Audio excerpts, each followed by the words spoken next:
Assalamualaikum warahmatullahi wabarakatuh. Waalaikumsalam warahmatullahi wabarakatuh. Berdoa dulu. Bismillahirrahmanirrahim. Asyhadu an la ilaha illallah wa asyhadu anna Muhammadar Rasulullah. Raditu billahi rabba wa bil islami dina wa bi Muhammadin nabiyya wa rasulah. Rabbi zidni ilma warzuqni fahma bi rahmatika ya arhamar rahimin. Amin. Alhamdulillah. Gimana kabarnya hari ini? Baik. Siapa yang bisa masuk? Final.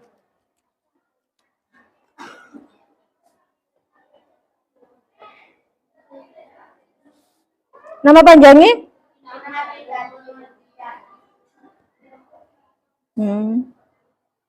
Kenapa sakit?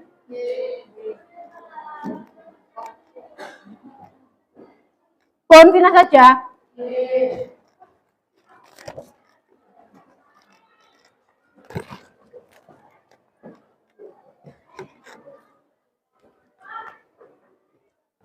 Nah, di pertemuan kali ini kita akan membahas sejarah penurunan dan penulisan Al-Quran.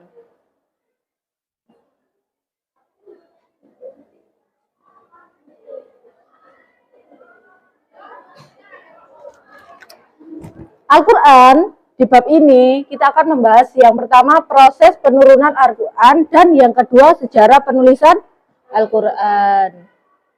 Nah, ini periodisasi turunnya Al-Quran ada dua, Mekah dan Madinah. Yang pertama yang Mekah, yaitu masa Nabi bermukim di Mekah sejak beliau diangkat menjadi Rasul, yakni tanggal 17 Ramadan tahun 41 dari milad sampai dengan hari hijrah Rasul ke Madinah, yaitu awal Rabiul Awal tahun 53 dari milad Nabi. Lah, ayat dari yang berada di Mekah ini dinamakan apa? Makiyah. Yang kedua periode Madinah, yaitu masa Nabi bermukim di Madinah, yakni permulaan hijrah ke Madinah pada awal Rabiul Awal sampai dengan menjelang kewafatan Nabi atau tahun 11 Hijriah. Ayat ini dinamakan dengan Madaniyah. Yang selanjutnya cara-cara wahyu diturunkan. Yang pertama melalui mimpi. Melalui mimpi itu seperti siapa? Malaikat Nabi Ibrahim ketika diperintah untuk menyembelih putranya Nabi Ismail. Yang kedua dihembuskan secara langsung ke dalam jiwa. Lah, maksudnya wahyu turun secara langsung berarti Allah itu langsung ke Nabi Muhammad tanpa perantara siapapun. Ya, tanpa malaikat. Yang ketiga, Allah berbicara dengan Nabi di balik takbir. Lah, maksudnya Allah itu memperdengarkan sesuatu dari balik takbir. Cara tersebut dialami Nabi Muhammad ketika beliau menerima wahyu atau perintah melaksanakan sholat fardu ketika peristiwa apa? Isra Mi'raj. Tiga, cara malaikat turun membawa wahyu kepada Nabi. Yang keempat, wahyu turun dengan perantara malaikat Jibril. Ini kan pada umumnya ya, diturunkan dengan perantara malaikat Jibril. Selanjutnya, tiga cara malaikat turun membawa wahyu kepada Nabi Muhammad. Yang pertama, muncul di hadapan Nabi dengan rupa aslinya. Jadi malaikat itu menampakkan aslinya, ya wujudnya malaikat itu. Katanya. Itu tuh sayapnya itu ada 600 sayap.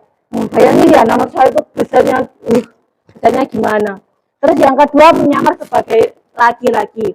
Karena diriwayatkan ya, Nabi Muhammad itu sama Ummu Salamah. Lah, ada sahabat Nabi itu bernama Dia bin Khalifah. Lah terus Ummu Salamah itu melihat laki-laki itu sebagai Dia bin Khalifah, tapi bukan sebagai malaikat Jibril. Tapi Nabi Muhammad itu melihat Dia bin Khalifah itu tadi sebagai malaikat Jibril. Terus yang ketiga, tidak tampak, hanya terdengar suara gemuruh seperti gemerincingnya lonceng. Lah biasanya itu suaranya itu kayak apa ya, kayak suara lebat, terus gerincingnya lonceng itu sangat keras lah. Nabi Muhammad itu berusaha menangkap dan memahami arti dari gerincingnya lonceng tersebut. Nah, proses turunnya wahyu. Proses penurunan Al-Quran disebut dengan inzalul Quran. Namun, sebagian ulama ada yang membedakan kata inzal dengan tanzil. Inzal itu diturunkannya Al-Quran ke Lauhul Mahfud. Sedangkan tanzil dari Lauhul Mahfud ke Nabi Muhammad. Nah, ini perbedaan ulama mengenal proses penurunan Al-Quran. Yang pertama, kelompok pertama berpendapat bahwa Al-Quran diturunkan sekaligus ke langit dunia pada Lailatul Qadar. Kemudian diturunkan secara berangsur-angsur kepada Nabi Muhammad. Yang kedua, kelompok kedua itu berpendapat bahwa Al-Quran ke langit dunia secara bertahap, bagian demi bagian pada setiap malam Lailatul Qadar. Yang ketiga, kelompok ketiga ini berpendapat bahwa Al-Quran pertama kali diturunkan secara sekaligus pada Lailatul Qadar dan Lauhul Mahfud ke Bait Al-Izza. Nah, dari tiga pendapat ini yang paling umum di masyarakat adalah yang pertama, diturunkan secara berangsur-angsur selama berapa? 20 tahun, 20. Nah, hikmah diturunkannya Al-Quran secara berangsur-angsur. Yang pertama, mempermudah dalam menghafal. Selanjutnya, memperteguh hati Rasulullah. Yang ketiga, mempermudah memahami dan melaksanakan ajarannya. Yang keempat, meringankan dalam penyampaian. Yang kelima, menjawab atas permasalahan yang sedang dihadapi Rasulullah. Jadi, Al-Quran itu diturunkan biasanya itu karena kejadian-kejadian yang dialami Rasulullah. Sejarah penulisan Al-Quran. Nah, penulisan Al-Quran pada masa Nabi Muhammad. Setiap Nabi Muhammad SAW menerima wahyu Al-Quran, beliau akan yang pertama membacakannya di hadapan para sahabat. Yang kedua, menyuruh para penulis wahyu untuk menuliskannya.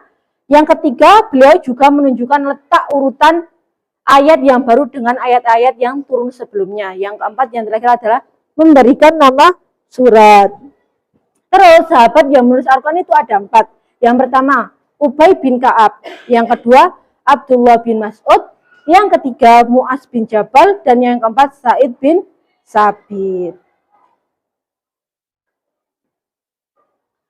Nah, ini penulisan Al-Quran pada masa Khulafaur Rasyidin. Yang pertama, pada masa Khalifah Abu Bakar As-Siddiq. Dilakukan pengumpulan ayat-ayat Al-Quran dalam mushaf atau usulan Umar bin Khattab. Disebabkan banyaknya para penghafal Quran yang gugur dalam perang Yamamah. Nah, panitianya ini penghimpunan Al-Quran pada masa Khalifah Abu Bakar itu Zaid bin Sabit, Ubay bin Ka'ab, Mu'az bin Jabal, dan Abu Zaid. Terus yang selanjutnya Khalifah Umar bin Khattab. Keberadaan Al-Quran pada masa Khalifah Umar bin Khattab secara fisik dinyatakan cukup aman. Karena beliau lebih konsentrasi pada menjaga nilai-nilai ajarannya. Yang selanjutnya Khalifah Utsman bin Affan. Pada masa Khalifah Utsman bin Affan terjadi perbedaan pembacaan Al-Quran di kalangan umat Islam seiring meluasnya daerah kekuasaan Islam. Oleh sebab itu, sahabat Huzaifah mengusulkan kepada Khalifah agar segera mengusahakan keseragaman Al-Quran. Nah, panitianya di setiap Khalifah itu berbeda-beda. Khalifah Utsman itu panitianya itu Zaid bin Sabit, Sa'id bin As, Abdullah bin Al-Zubair, dan Abdurrahman bin Haris bin Hisham. Nah, ini naskah mushaf Al-Quran itu dikirim ke 4 daerah. Yang pertama di Mekah, yang kedua di Syria, yang ketiga di Basrah, dan yang keempat di Kufah.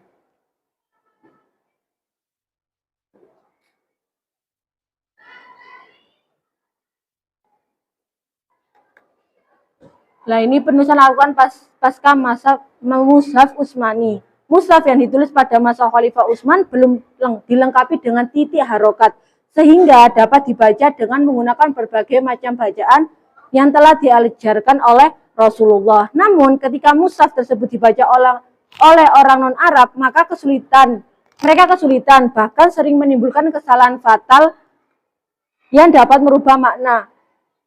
Berdasarkan hal tersebut, pada masa Khalifah Abdul Malik bin Marwan, Abul Aswad Ad-Du'ali yang dikenal dengan tokoh ilmu nahwu, murid sahabat Ali bin Abi Thalib, diutus untuk memberi harokat atau tanda baca pada Al-Quran, yang mana pada awalnya beliau keberatan melakukannya karena takut membuat kesalahan.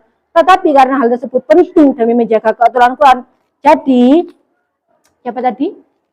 Abdul Malik bin Marwan itu mau memberikan harokat. Sudah, sekarang kuisnya. Nanti kalau ibu memberikan pertanyaan, yang bisa angkat tangan dulu baru menjawab. Jangan langsung menjawab, harus angkat tangan dulu. Oke, bisa dipahami? Yang pertama, bagaimana cara-cara wahyu diturunkan?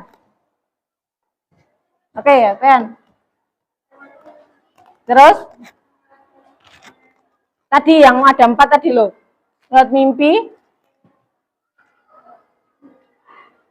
Di buku ada, di buku ada. Gak apa-apa, gak apa-apa.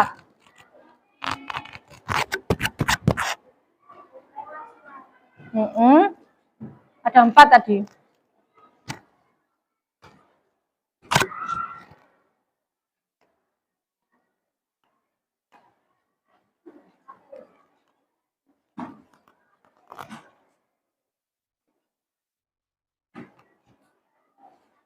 Bisa, kalau nggak bisa dilempar ke temennya.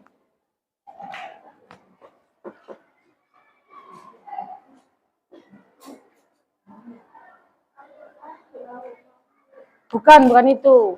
Cara-caranya tadi loh, yang apa tadi? Ya, Bipradesasi Mekah. Udah, nggak bisa temennya ya?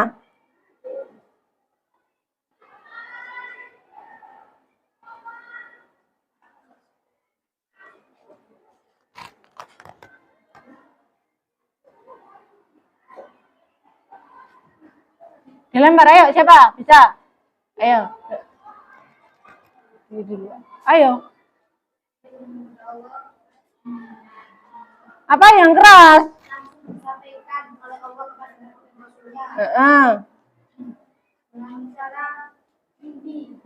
Terus.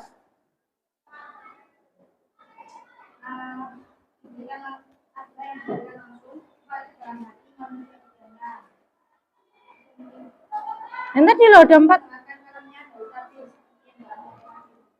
Ya, terus salah satu yang paling umum. Nah, sini lewat tadi ya. Sini. Buat apresiasi ya buat kalian, jangan dilihat harganya. Ini apresiasi buat kalian udah bisa menjawab. Sudah paham tadi tentang sejarah dan penurunan Al-Quran?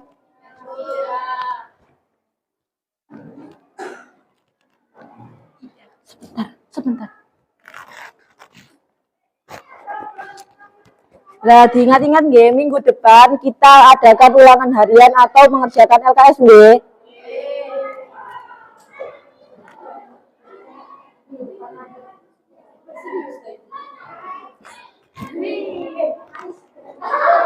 Sekian dari Ibu. Wassalamualaikum warahmatullahi wabarakatuh.